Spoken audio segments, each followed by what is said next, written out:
আমাদের ইতিমধ্যে প্রশাসনিক কার্যক্রমের মাধ্যমে এই বেনজিরকে বাংলাদেশের মাটিতে এনে শাস্তি দিয়ে, সে যত গুম করেছে, খুন করেছে, নির্যাতন করেছে, সাধারণ মানুষকে পঙ্গু করেছে, তার সর্বোচ্চ শাস্তি নিশ্চিত করা হবে বাংলাদেশে। যে আর প্রক্রিয়া বর্তমান সরকার করছে ইনশাআল্লাহ।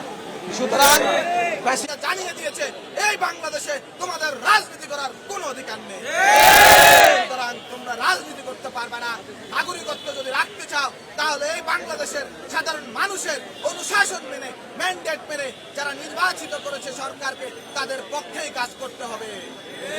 সুতরাং আগামী বাংলাদেশ প্রতিষ্ঠিত হবে সাম্য, মানবিক এবং ন্যায় ইনসাফের ভিত্তিতে। এখানে কোনো ধরনের হুমকি দামকি দিয়ে কিছুই হবে না।